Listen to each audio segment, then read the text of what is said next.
State bank کے governor جمیل احمد نے press conference میں بتایا کہ IMF پروگرام میں آنے کے بعد غیر ملکی ادائیگیوں کے چیلنج سے نمٹنے میں مدد ملی۔ انہوں نے مزید کہا کہ عالمی مالیاتی ادارے سے قرض اور دوست ملکوں سے مالی تعاون کے بعد اسٹیٹ بینک کے زرعی مبادلہ ذخائر $4.5 ارب سے بڑھ کر $8 ارب سے تجاوز کر گئے۔ کمیٹی نے جو ڈیسائیڈ کیا کہ ہم پالیسی ریٹ کو ایگزسٹنگ لیول کے اوپر مینٹین کریں گے، یعنی کہ ابھی جو پالیسی ریٹ جو تھا جو کہ لاسٹ MPC میں ڈیسائیڈ کیا گیا تھا 22%، تو اسی کے اوپر کمیٹی نے اس کو برقرار رکھنے کا فیصلہ کیا ہے۔ انہوں نے مزید کہا کہ مہنگائی 38% کی بلند ترین سطح سے 29% کے قریب آ چکی ہے اور رواں مالی سال طلب میں کمی کو دیکھتے ہوئے مہنگائی کی رفتار 20% سے نیچے آنے کی امید ہے۔ مانیٹری پالیسی کے مطابق رواں مالی سال ترقی کی شرح 3%، جبکہ رواں کھاتوں کا خسارہ مجموعی پیداوار کے 1.5% تک رہنے کی امید ہے۔ اسٹیٹ بینک آف پاکستان نے آئندہ 2 ماہ کے لیے مانیٹری پالیسی کا اعلان کرتے ہوئے شرح سود کو 22% پر برقرار رکھا ہے۔ اسٹیٹ بینک آف پاکستان نے 27 جون 2023 کو یہ شرح 21% سے بڑھا کر 22% کی تھی۔ یوں تو اس وقت دنیا بھر میں شرح سود میں اضافے کا رجحان دیکھا جا رہا ہے، مگر پاکستان میں مرکزی بینک کی جانب سے مقرر شرح سود اس وقت خطے میں موجود تمام ممالک سے زیادہ ہے۔ اس وقت خطے میں موجود ممالک اور دنیا کی معیشتوں میں مرکزی بینک کی جانب سے کیا شرح سود مقرر کی گئی ہے، نظر ڈالتے ہیں اس رپورٹ میں۔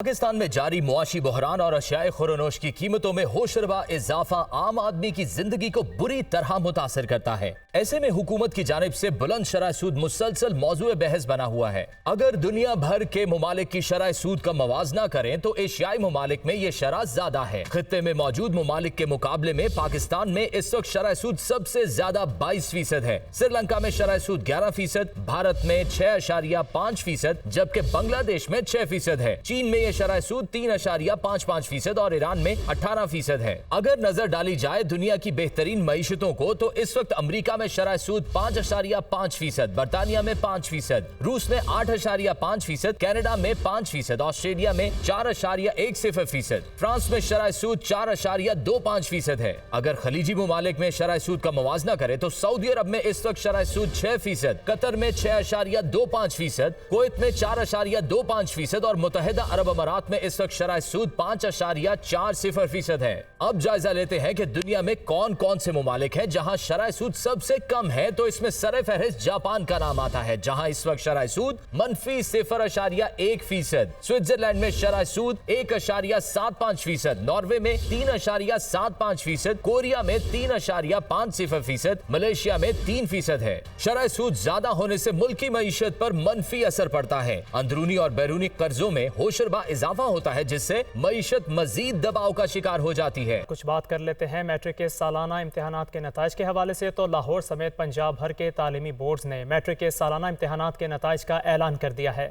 لاہور بورڈ میں کامیابی کا تناسب 74.57% رہا۔ پہلی تینوں پوزیشنیں پرائیویٹ امیدوار لے گئے۔ عاطف پرویز کی رپورٹ دیکھتے ہیں۔ میٹرک کے سالانہ امتحانات کے نتائج کا اعلان لاہور سمیت پنجاب کے تمام تعلیمی بورڈز نے نتائج سنا دیے۔ اسپیشل سیکرٹری ہائر ایجوکیشن آغا علی عباس کے چیئرمین لاہور بورڈ مرزا حبیب کے ساتھ پریس کانفرنس۔ لاہور بورڈ میں کامیابی کا تناسب 74.57% رہا۔ 9 بورڈ میں سے لاہور کا 5واں نمبر رہا۔ ڈی جی خان میں سب سے زیادہ کامیابی کا تناسب 86.37% رہا۔ لڑکیوں کی کامیابی کا تناسب لڑکوں سے بہتر رہا۔ پنجاب بھر میں 84% سے زیادہ لڑکیاں پاس ہوئیں، 76% لڑکے کامیاب ہوئے۔ اس میں جو ہائیسٹ سکسیس ریٹ ہے وہ ڈی جی خان بورڈ کا ہے، اور دیگر بورڈز بھی بھاولپور 82% پہ، ڈی جی خان 86 پہ، فیصل آباد 81 پہ، گجرانوالہ 80 پہ، لاہور 74 پہ، ملتان 85 پہ، راولپنڈی 77 پہ، سائیوال 78 اور سرگودا 82 پہ۔ لاہور بورڈ میں پہلی تینوں پوزیشنز پرائیویٹ امیدواروں نے سمیٹیں۔ طوبہ اعظم نے سب سے زیادہ 1091 نمبر لے کر پہلی پوزیشن حاصل کی۔ محمد عبداللہ 1090 نمبروں کے ساتھ دوسرے نمبر پر رہے۔ ہادیہ نور 1099 نمبروں کے ساتھ تیسرے نمبر پر رہیں۔ 17.47% بچوں نے لاہور بورڈ میں A+ گریڈ حاصل کیا ہے، 15.47% بچوں نے A گریڈ حاصل کیا ہے، 21.46 بچوں نے B گریڈ حاصل کیا ہے، اور 24.73% بچوں نے C گریڈ حاصل کیا ہے۔ لاہور بورڈ کے زیر اہتمام امتحانات میں 2,30,915 امیدوار شریک ہوئے، جن میں سے 1,72,204 امیدوار کامیاب ہوئے۔